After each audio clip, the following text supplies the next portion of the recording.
20 রমজান, আগামীকাল 21 রমজান। এই 21 রমজান দিনটি হচ্ছে বিশ্ব মুসলিমদের জন্য, বিশ্ব মুসলিম জাহানের জন্য অত্যন্ত গুরুত্বপূর্ণ, ফজিলতপূর্ণ এবং আনন্দের একটা দিন। সবাই বলে একবার আল্লাহু আকবার। এবং এই দিনটা আনন্দের দিন। আল্লাহ পাক কোরআনের পবিত্র কোরআনের মধ্যে এই দিন সম্পর্কে বিভিন্ন জায়গার মধ্যে উল্লেখ করে দিয়েছেন, ইরশাদ করে দিয়েছিলেন। আমি সূরা ফাতির 1 নাম্বার থেকে 3 নাম্বার আয়াতে কারিমা তিলাওয়াত করেছি খুতবার মধ্যে। যে বিষয়গুলি আল্লাহ রাব্বুল আলামিন 21 রমজানের দিনকে উল্লেখ করে আল্লাহ তাআলা নাযিল করেছেন, আগামীকাল 21 রমজানের 21তম দিবসের এই দিনটাকে কেন্দ্র করে আবার আল্লাহ রাব্বুল আলামিন কয়েকটা পূর্ণাঙ্গ সূরা নাযিল করে দিয়েছেন। তার মধ্যে একটা সূরার নাম হলো সূরাতুল ফাত, পবিত্র কোরআনের 48 নাম্বার সূরা।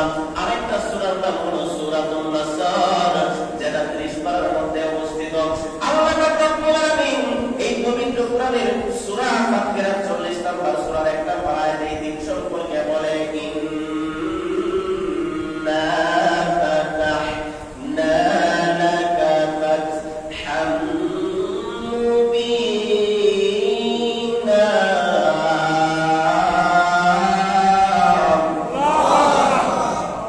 আল্লাহ রাব্বুল আলামিন ডেকে বলেন, surely we have granted you an open victory.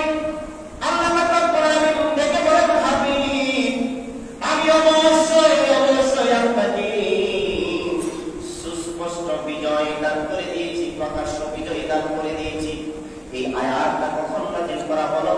আল্লাহর নবী সাল্লাল্লাহু আলাইহি ওয়াসাল্লাম আগামীকাল 21 রমজান, এই দিনটি হচ্ছে মক্কা বিজয়ের দিন, যেদিন আল্লাহর হাবিব সাল্লাল্লাহু আলাইহি ওয়াসাল্লাম বীর বেশে বিনা বাধায় বিনা রক্তপাতে তার জন্মভূমিতে সুদীর্ঘ প্রায় 11 বছর 10 বছর পরে বীর বেশে সেই মক্কা নগরীর মধ্যে প্রবেশ করেছিলেন।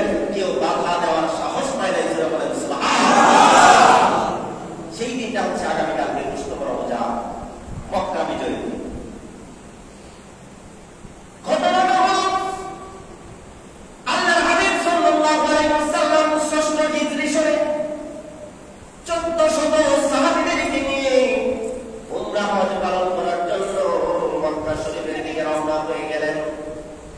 মক্কার কাছে মাত্র মক্কা থেকে 22 মাইল দূরে হুদাইবিয়া নামক জায়গার মধ্যে যখন দয়াল নবী সাহাবীদেরকে নিয়ে উপস্থিত হলেন, সেই সময় মক্কার কাফির কুরাইশরা তারা সবাই দয়াল নবীকে বাধা প্রদান করল, না না, আপনাকে মক্কা নগরের মধ্যে প্রবেশ করতে দেওয়া যাবে না। অনেক লম্বা ঘটনা। যখন কাফের বাহিনী তারা শব্দ প্রতিরোধ করল, পর্যায়ে আলোচনার মাধ্যমে একটা সন্ধি চুক্তি স্থাপন করা হলো, সন্ধি চুক্তি স্বাক্ষরিত করা হলো। এই হুদাইবিয়া নামক জায়গার মধ্যে একটা সন্ধি চুক্তি করা হলো, যেই সন্ধিটা ছিল 10 বছর মেয়াদী। প্রকৃতপক্ষে বাহ্যিক দৃষ্টিতে সেটা ছিল সম্পূর্ণ মুসলমানদের বিরুদ্ধে একটা চুক্তি। সম্পূর্ণভাবে বাহ্যিক দৃষ্টিতে সেটা মুসলমানদের বিরুদ্ধে ছিল চুক্তিটা। এই চুক্তির শর্তগুলি কি ছিল? 1 নম্বর শর্ত ছিল যে এই বছর মুসলমানগণ মক্কায় প্রবেশ করতে পারবে না, তাদেরকে উমরা করতে দেওয়া হবে না। তারা আগামী বছর উমরা করতে আসবে। আগামী বছর যদি তারা উমরা করতে আসে, তাহলে মাত্র 3 দিন অবস্থান করতে পারবে, এখানে 3 দিনের বেশি অবস্থান করা যাবে না। আরেকটা শর্ত হলো, যখন তারা মক্কাতে আসবে উমরা করার জন্য, তারা তীর, বল্লম, ঢাল, তরবারি এগুলো নিয়ে আসতে পারবে না। তারা শুধুমাত্র নিজেদের আত্মরক্ষার্থে ক্রুশবদ্ধ একটি তরবারি তারা গ্রহণ করতে পারবে, এর বাইরে আর কিছু আনতে পারবে না। আরেকটি শর্ত, যেই শর্তের কারণে সাহাবীরা অত্যন্ত মনক্ষুণ্ণ হয়েছিলেন, এই চুক্তির বিপক্ষে ছিলেন, মত দেননি নবী সাল্লাল্লাহু আলাইহি ওয়াসাল্লামের পক্ষে, সেটা হলো যে এই 10 বছর চুক্তি চলাকালীন সময়ে যদি কোনো মক্কার কাফের ইসলাম ধর্ম গ্রহণ করে মদিনায় চলে যায়, মুসলমানগণ তাকে মক্কায় ফেরত পাঠাতে বাধ্য। অপরপক্ষে মদিনার কোন মুসলমান যদি মক্কায় আসে, তাহলে আমরা মক্কার কাফেরগণ তাকে ফেরত দেব না। এগুলি কি মুসলমানদের পক্ষের চুক্তি? শর্ত নাকি বিপক্ষে? সম্পূর্ণ চুক্তি ছিল মুসলমানদের বিপক্ষে, সম্পূর্ণ শর্ত। ফারুক আজম তিনি মনক্ষুণ্ণ হয়ে গেলেন। অন্যান্য সাহাবীরা যারা ছিলেন তারা কেউ এই চুক্তির মাধ্যমে কেউ আনন্দিত হতে পারলেন না, খুশি হতে পারলেন না। দয়াল নবীজিকে অনেকে রিকোয়েস্ট করলেন, ইয়া রাসূলুল্লাহ, ইয়া হাবিবাল্লাহ, এমন অসম শর্তের মাধ্যমে কখনো কোনোদিন কোথাও চুক্তি হতে পারে না। সবগুলি ওদের পক্ষে, ওরা যা বলছেন তাই মেনে নিচ্ছেন। আমাদের কোনো দাবি দাবা নাই, আমাদের কোনো অধিকার নাই, আমাদের পক্ষে কোনো শর্ত নাই। এইরকম অসম শর্তের ভিত্তিতে কোথাও কি কোনো চুক্তি হতে পারে? আল্লাহ হাবিব সাল্লাল্লাহু আলাইহি সাল্লাম তাদের কথায় মূল্যায়ন করলেন না। যা লেখা হলো তাতেই দয়াল নবী সাইন করে দিলেন। চুক্তি স্বাক্ষরিত হয়ে গেল 10 বছরের জন্য। এই সময়ে অনেক কাফের পুত্র দয়াল নবীর পক্ষে যোগ দিলেন। তারা ঈমান আনে নাই, কাফের অবস্থায় দয়াল নবীর পক্ষে চুক্তি স্বাক্ষরিত করলেন। এরকম বিভিন্ন পুত্র, বিভিন্ন বংশের দলেরা দুই ভাগে যাদের ইচ্ছা অনুযায়ী এই শর্তের, এই সন্ধির পক্ষে বিপক্ষে তারা অবস্থান নিল। এর মধ্যে একটি পুত্র ছিল বনু খুজায়া, এই পুত্রটা দয়াল নবীর পক্ষে অবস্থান নিল। আরেকটি পুত্র ছিল বনু বকর। এই দুই পুত্রের মধ্যে যুগ যুগ ধরে রক্তক্ষয়ী যুদ্ধ চলছিল। তারা কাফেরদের পক্ষে অবস্থান নিল, কারণ কাফেরদের শক্তি বেশি, মুসলমানদের শক্তি কম। যে কোনো পর্যায়ে মুসলমানদের পরাজিত হতে পারলে বনু খুজায়াকে একবার নিশ্চিহ্ন করে দেওয়া যায়। এইরকম ভাবে চুক্তিতে স্বাক্ষরিত হওয়ার পরে আল্লাহর হাবিব সাল্লাল্লাহু আলাইহি ওয়াসাল্লাম হুদায়বিয়ার সন্ধি অনুযায়ী, চুক্তি অনুযায়ী তিনি 6 বছর ফিরে গেলেন। হুদায়বিয়া নামক জায়গার মধ্যেই তিনারা তাদের কুরবানির সেই উন্ডার মধ্যে কুরবানির জন্য যে পশুগুলো নিয়েছিলেন সেগুলো জবাই করলেন, মাথা বন্টন করলেন। সেখান থেকে হুদায়বিয়া থেকে তারা ফিরে গেলেন। যখন দয়াল নবীজি ফিরে যাওয়ার জন্য রওনা হয়েছেন, মদিনা শরীফ রওনা হওয়ার সাথে সাথে আবার আল্লাহ পাক রব্বুল আলামিন দয়াল নবীজির উপর সূরা ফাতহের আয়াত নাযিল করে দিলেন, জানিয়ে দিলেন, বন্ধু ও আমার প্রাণের বন্ধু, আপনি যে চুক্তিটা করেছেন, এই হুদায়বিয়ার চুক্তিটা প্রকাশ্যভাবে বাহ্যিক দৃষ্টিতে কাফেরদের পক্ষে হলেও এর মাধ্যমে আমি আল্লাহ পাক রব্বুল আলামিন আপনাকে চূড়ান্ত এবং সুস্পষ্ট বিজয়ের ঘোষণা দিলাম। সুবহানাল্লাহ। ইন্না ফাতাহনা লাকা ফাতহাম মুবিনা।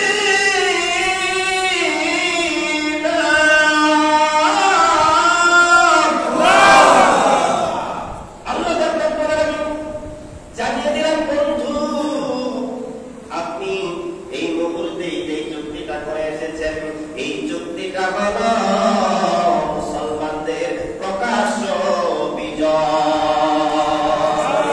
আলোচনা বলি একবার সুবহানাল্লাহ।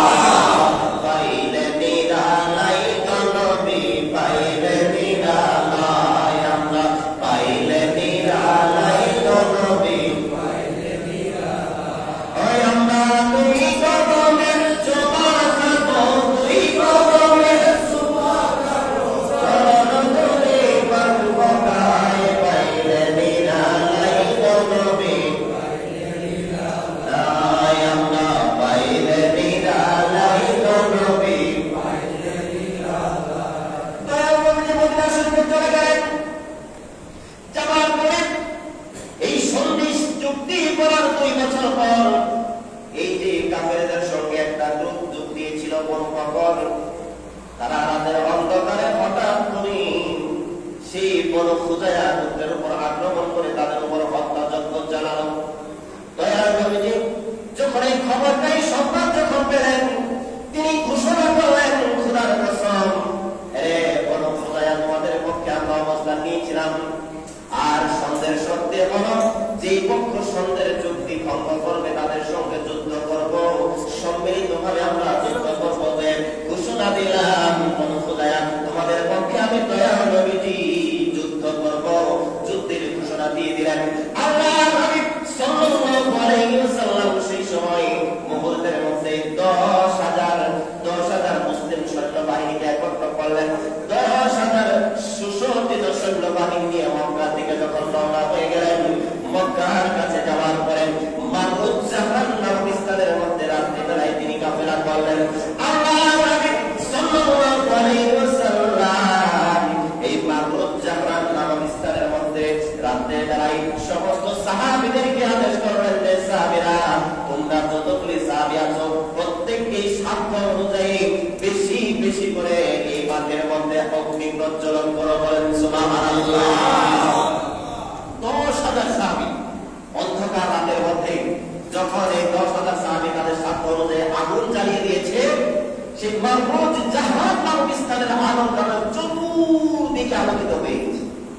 মক্কার কাফেরদের মধ্যে এই সংবাদ যখন পৌঁছে গেছে, আবু সুফিয়ান স্বয়ং ঘটনা দেখার জন্য, গোয়েন্দা রিপোর্ট করার জন্য সে যখন চলে আসছে, ঘটনাক্রমে সে মুসলমানদের হাতে তখন আব্বাস রাদিয়াল্লাহু তাআলার কাছে সে আটক হয়ে গেছে, অ্যারেস্ট হয়ে গেছে। এই অবস্থায় মক্কার মধ্যে তারা এই আলোর দৃশ্য দেখে তাদের ভীতি সঞ্চারিত হয়েছে, ভয় পেয়ে গেছে। তারা দিক বিদিক ছুটে পালানো শুরু করে দিয়েছে। তারা বুঝতে পেরেছে বিশাল বাহিনী নিয়ে নবীজি আসতেছেন, আর এই বাহিনীকে মোকাবেলা করার ক্ষমতা আমাদের নেই। সকাল যখন হয়ে গেল, আল্লাহর হাবিব সাল্লাল্লাহু আলাইহি ওয়াসাল্লাম বীরের বেশে 10,000 সাহাবীদেরকে নিয়ে মক্কা শরীফের মধ্যে প্রবেশ করলেন। আর নবীজি তখন এই ইন্না ফাতাহনা লাকা ফাতহান মুবিনা এই আয়াত পাঠ করতে করতে বীরের বেশে আল্লাহর কাবা শরীফকে সম্মান জানিয়ে আল্লাহ তাআলার প্রতি আনুগত্য প্রদর্শন করে মাথা নিচু করে ধীরে ধীরে সিনা উঁচু করে আল্লাহর হাবিব সাল্লাল্লাহু আলাইহি ওয়াসাল্লাম মক্কা শরীফের মধ্যে প্রবেশ করলেন। কেউ বাধা দেওয়ার সুযোগ পেল না। বিনা রক্তপাতে আল্লাহ পাক রব্বুল আলামিন মক্কা শরীফ বিজয় করলেন। আমরা সবাই বলি একবার আলহামদুলিল্লাহ। আমরা সবাই বলি আলহামদুলিল্লাহ।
গাছের নাম যাকে ধরে খুতবা দিতেন রাসূলে আকরাম হরে যাকে ধরে খুতবা দিতেন রাসূলে আকরাম মুস্তুরে হান্নাহায়তা খেজুর গাছের নাম যাকে ধরে খুতবা দিতেন রাসূলে আকরাম হরে যাকে ধরে খুতবা দিতেন রাসূলে আকরাম গাছাই নবীর বিরহে কালি বিরহে নবীর বিরহে কালি বিরহে কতবার কইলেন সকল সাহাবায়ে কেরাম কতবার কইলেন সকল সাহাবায়ে কেরাম রহমতে আলম নবীর নূরে মুজাসসাম রহমতে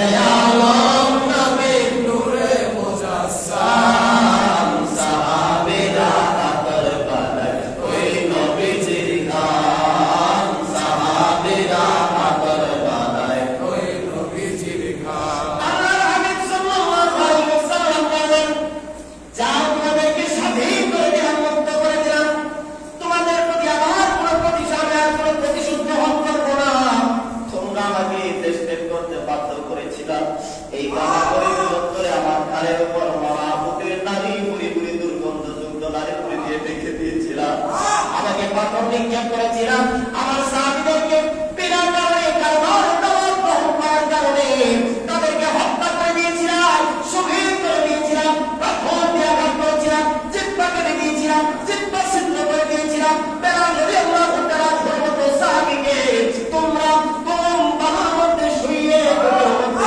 চাপা দিয়েছিলাম কোন বালুর মধ্যে চিত করে শুইয়ে কত আঘাত করলা কত বেদনাঘাত করলাম আমি সব কিছু আজকে তোমাদেরকে মাফ করে দিলাম তোমাদের কাছ থেকে কোনো প্রতিশোধ গ্রহণ করবো না তোমরা মুক্ত আল্লাহর হাবিব সাল্লাল্লাহু আলাইহি ওয়াসাল্লাম সঙ্গে সঙ্গে বললেন খালিদ ইবনে ওয়ালিদ কোথায় রে খালিদ দাঁড়িয়ে যাও খালিদ ইবনে ওয়ালিদ দাঁড়িয়ে গেলেন আবার আল্লাহর হাবিব বললেন জুবাইর ইবনে আওয়াম তুমি কোথায় দাঁড়িয়ে যাও তিনি দাঁড়িয়ে গেলেন আল্লাহর হাবিব বললেন তোমরা মক্কার দুই প্রান্তে চলে যাও আর মক্কাবাসীদেরকে খবর দিয়ে দাও আজকে 10 জন 15 জন ব্যক্তি ব্যতীত সমস্ত মক্কাবাসীকে আমি তাদেরকে মুক্ত করে দিয়েছি তাদের কাছ থেকে কোনো প্রতিশোধ দেওয়া হবে না বলেন সুবহানাল্লাহ সবাইকে ঘোষণা করে দাও তারা নিরাপদ আজকে যারা কাবা শরীফের মধ্যে যারা প্রবেশ করবে কাবা চত্বরে যারা আসবে তারা নিরাপদ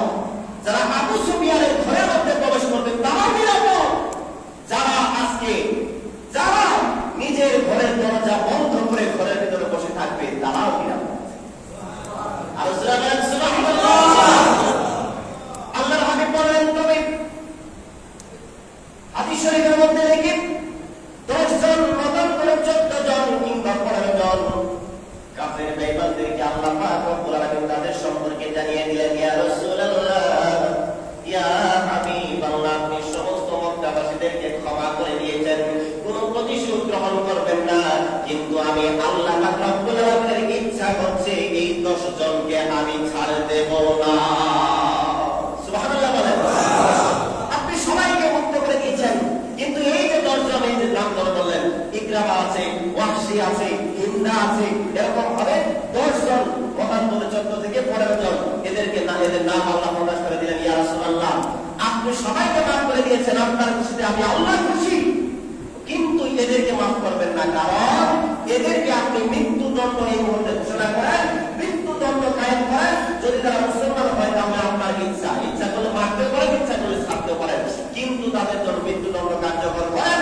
এর কারণ হচ্ছে তারা আমার সাথে বেয়াদবি করে নাই তারা আপনার সাথে চরম পর্যায়ে বেয়াদবি করেছে চলে বলেন একবার নাউযুবিল্লাহ চিন্তা করে দেখেন দয়ার নবী সাল্লাল্লাহু আলাইহি ওয়াসাল্লামের সঙ্গে চরম পর্যায়ে বেয়াদবি করেছে সেই জন্য আল্লাহ পাক বলেছেন ইয়া রাসূলুল্লাহ আপনাকে কষ্ট দিয়েছে আপনি সেগুলো মাফ করে দিয়েছেন কিন্তু এই 10 থেকে 15 জন এরা আপনার সঙ্গে এমন বেয়াদবি করেছে আমি আল্লাহ সেটা সহ্য করতে পারছি না আপনি তাদেরকে মৃত্যুদণ্ড কার্যকর করেন এবং তারা যদি এই মুহূর্তে কাবা ঘরের গিরা পুরিতেও যদি থাকে কাবা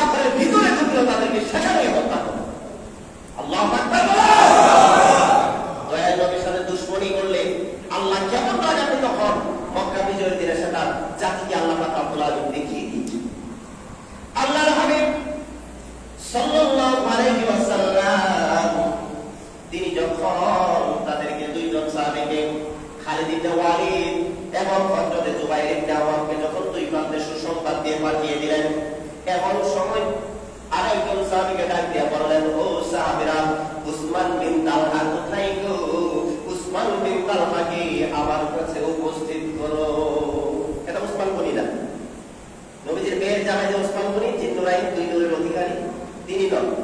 উসমান গনি রাদিয়াল্লাহু তাআলা আনহুর নাম হচ্ছে উসমান বিন আফফান, তিনি আফফানের ছেলে।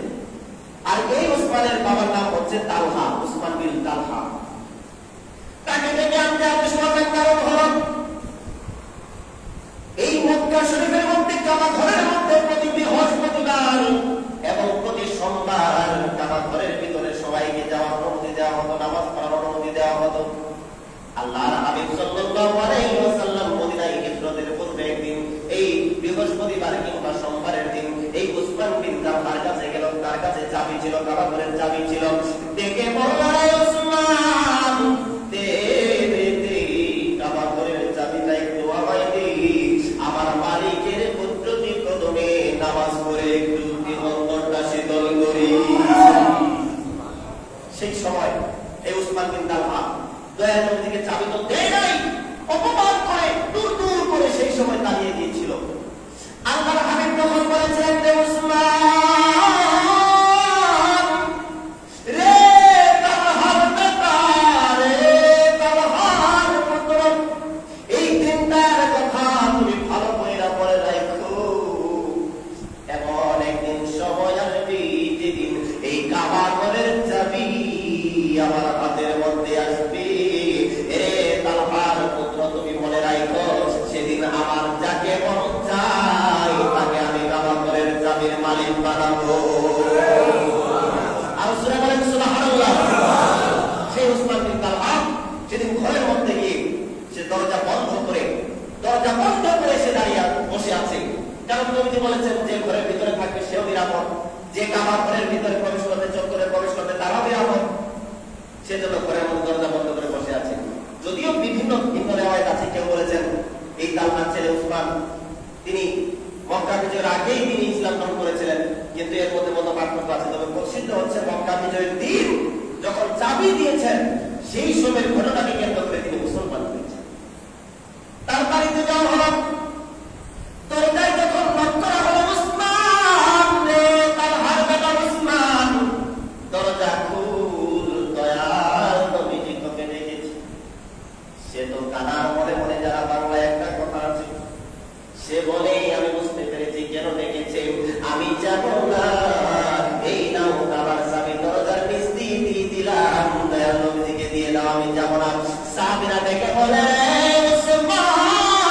আল্লাহর হাবিব চাবি দিতে বলেন নাই, আল্লাহর হাবিবের আদেশ তোমাকে নিয়ে যেতে হবে, অতএব তুমি চলো, নইলে দরজা ভেঙে তোমাকে আমরা বেঁধে হলো জোর করে তোমাকে নিয়ে যাবো।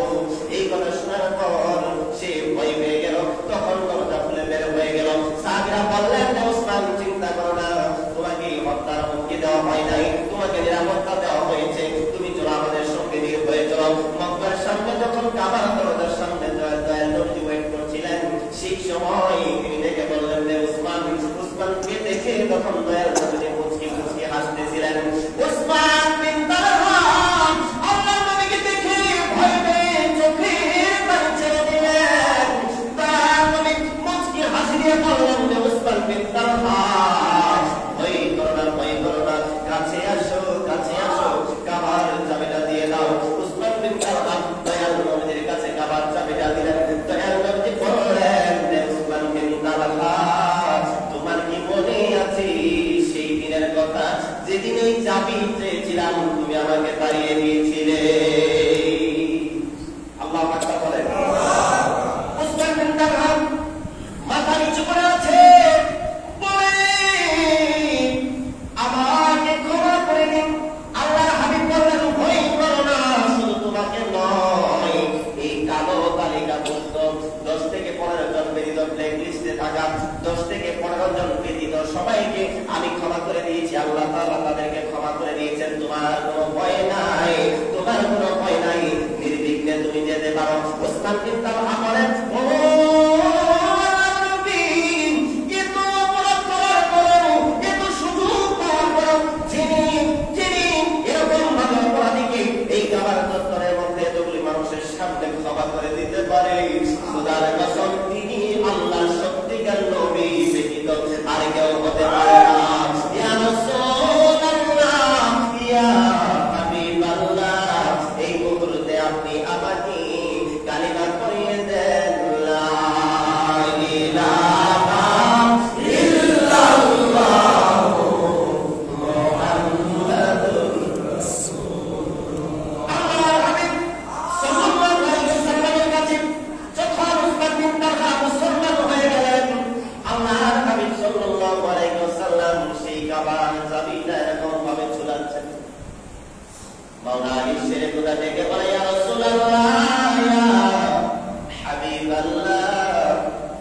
কাবার চাবিটা যদি আমাকে মালিক বানিয়ে দিতেন, আমি মাওলারি অনেক ভাগ্যবান হয়ে যাইতাম।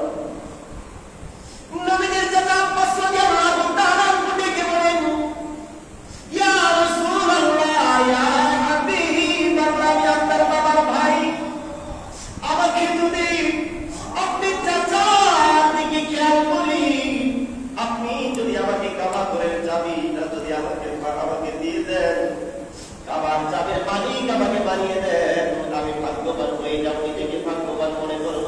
আল্লাহর হাবিব কোনো কথা বলে না। আল্লাহর হাবিব সাল্লাল্লাহু আলাইহি ওয়াসাল্লাম তখন সেই উসমান বিন তালহাকে ডাকলেন, রে উসমান, কাছে আসো, কাছে আসো। যখন উসমান বিন তালহা নবীদের কাছে আসলেন, দয়াল নবী তিনি তার হাতের মধ্যে চাবি খেলা দিয়ে বললেন, রে উসমান, তোমার কাছে চাবি ছিল, আজকে যে তুমি আমার কাছে জীবন যৌবন সবকিছু সঁপে দিলাম, সেই জন্যই চাবিটা আমি তোমাকে সঁপে দিলাম।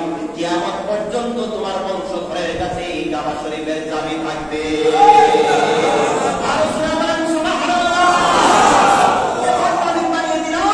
যদি কোনো ব্যক্তি, যদি কোনো অপশক্তি তোমার বংশধরের কাছ থেকে এই চাবিটা ছিনিয়ে নেওয়ার জন্য আসে, তাহলে মনে রাখবা সে পৃথিবীর মধ্যে সর্বশ্রেষ্ঠ, সবচেয়ে নিকৃষ্ট জানান। অতএব তোমাকে এমন ভাবে তোমাকে এই চাবি ওয়ারিশ বানিয়ে দিলাম। বর্তমান যুগেও সেই উসমান বিন তালহা রাদিয়াল্লাহু তাআলার বংশধরের কাছে এই চাবি রক্ষিত, কিয়ামত পর্যন্ত এই চাবি থাকবে। এই দৃশ্য দেখার পরে উসমান বিন তালহা তিনি চোখে পানি ছেড়ে দিলেন। আল্লাহর হাবিব সাল্লাল্লাহু আলাইহি ওয়াসাল্লামের পায়ের মধ্যে লুটিয়ে ইয়া রাসূলুল্লাহ বলে এই বুকের মধ্যে তার কদম মোবারকে চুমু খাওয়া শুরু করলেন। সুবহানাল্লাহ।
মতন করে 80 মন ওজনের দরজা ঢাল বানিয়ে 5 হাত দিয়ে আমি যুদ্ধ করেছিলাম, সেই আলী আমার কাঁধে উঠুন, আমি আপনাকে নিয়ে যাব, কাঁধের মধ্যে উঠিয়ে আপনার সামনে সেই মূর্তি ভাগন। আল্লাহর হাবিব বললেন, তুমি আমার ভর দিতে পারবে না। এবার মাওলা আলী যখন তিনি জোরাজুরি শুরু করেন, রিকোয়েস্টের পর রিকোয়েস্ট করতে থাকলেন, আল্লাহর হাবিব তার কাঁধের মধ্যে যখন উঠে শুধুমাত্র আলী রাদিয়াল্লাহু তাআলা দাঁড়িয়েছে, দাঁড়ানোর সঙ্গে সঙ্গে বলে, ইয়া রাসূলুল্লাহ, ইয়া হাবিবাল্লাহ, তাড়াতাড়ি কাঁধ থেকে নামুন, আমি আলী ধ্বংস হয়ে গেলাম।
করতে এসেছি, এই কাবার ছিলাম আমি নবীজি, এই কাবা আমি নবীজিকে সাজদা করেছি। সুবহানাল্লাহ।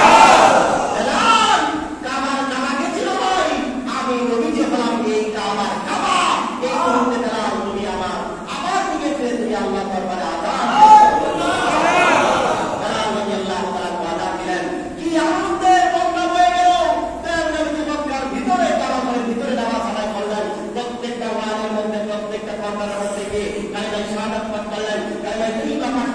সেখান থেকে বের হয়ে আসলেন। আসার পরে কি আনন্দের দিন, মুক্ত বাতাসে নিজ দেশের মধ্যে মক্কা বিজয়ের পরের দিন একটু ঘোরাফেরা করছেন, একটু ঘুরে দেখছেন নিজের মাতৃভূমি, বলে 10 বছর পরে ফিরে এসেছেন, দেখতেছেন ঘুরতে ঘুরতে ঘুরতে ঘুরতে তিনি স্মৃতি মনে করছেন আর ঘুরছেন, ঘুরতে ঘুরতে পাহাড়ের নিকটে গেছে। যাওয়ার পরে দেখে একজন বৃদ্ধা এক মহিলা, সে তার বিরাট কয়েকটা কাঠুরি নিয়ে টেনে গেছে, কষ্ট করে পাহাড়ের দিকে যাচ্ছে। আল্লাহ হাবিব বললেন, কি পরিমাণ আপনি কষ্ট করে কোথায় যাচ্ছেন? এবার পরিমাণ বলল, তুমি কি জানো না আব্দুল্লাহ দাদা মক্কা শরীফ দখল করেছে, আমরা তো অপরাধী, আমাদেরকে তো হত্যাযজ্ঞ চালাবে, তার ভয়ে আমরা পাহাড়ের মধ্যে চলে যাচ্ছি। দয়াল নবী ডেকে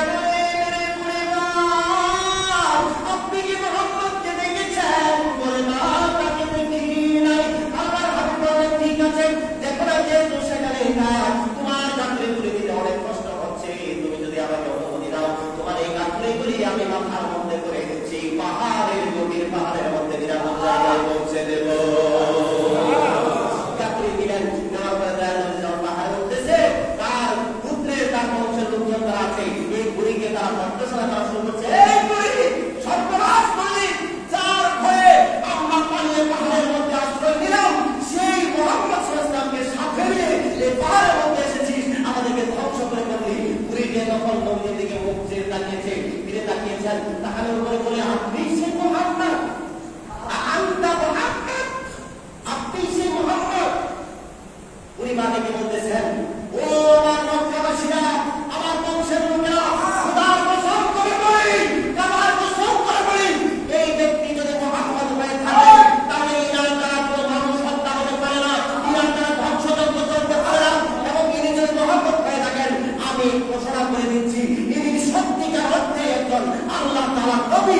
আশহাদু আল্লা ইলাহা ইল্লাল্লাহ ওয়াহদাহু লা শারীকা লাহু ওয়া আশহাদু আন্না মুহাম্মাদান আবদুহু ওয়া রাসূলুহু। আল্লাহু আকবার। তখন পরিবার কোথায় সেই কাফের বেঈমানদের ভিতরে তাদের ভিতরে এমন মহব্বত তৈরি হয়ে গেল, সেই পাহাড়ের সমস্ত কাফেরগুলি তারা তখন মুসলমান হয়ে গেল। সমস্ত কাফের মুশরিকরা মক্কার মধ্যে, মক্কার ভিতরে দিন থেকে লাখে লাখে তরে তরে তারা মুসলমান হওয়া শুরু করলেন। আল্লাহ হাবিব সাল্লাল্লাহু আলাইহি ওয়াসাল্লামের পর আল্লাহ তাআলা আগেই জানিয়ে দিয়েছেন, ইজা জা নাসরুল্লাহি ওয়াল ফাত, যখন আসবে মহা বিজয়, ওয়ারাআইতান নাসা ইয়াদখুলুনা ফি দীনিল্লাহি আফওয়াজা, তখন আপনি দেখবেন মানুষজন দলে দলে আপনার উপর আগমন করছে, দিনের মধ্যে প্রবেশ করছে। বলেন সুবহানাল্লাহ। এই সূরা নাসরের আয়াত আল্লাহ তাআলা বাস্তবে প্রেক্ষিতে প্রমাণ করে দিলেন। আমি একটু সময় বেশি নিয়ে ফেলেছি, আপনাদের কাছে ক্ষমা চাচ্ছি। কিছু কিছু বিষয়ের মধ্যে অনাকাঙ্ক্ষিত ভাবেও একটু আমি আমার বেয়াদবি হয়ে যায়। এটা যেহেতু রমজান মাস, পরবর্তী তার এই বছর আপনাদেরকে দেবো না। আল্লাহ পাক রব্বুল আলামিন আমার খাতা বড় ছিলাই, আমি আপনাদের কাছে ক্ষমা চেয়ে দিচ্ছি, আমাকে ক্ষমা করে দিবেন। দয়াল নবীকে সালাম জানাই, ইয়া নবী সালাম আলাইকা, ইয়া রাসূল সালাম আলাইকা, ইয়া হাবিব সালাম আলাইকা, সালাওয়াতুল্লাহ আলাইকা, সাইয়্যিদুনা রাসূলুল্লাহ,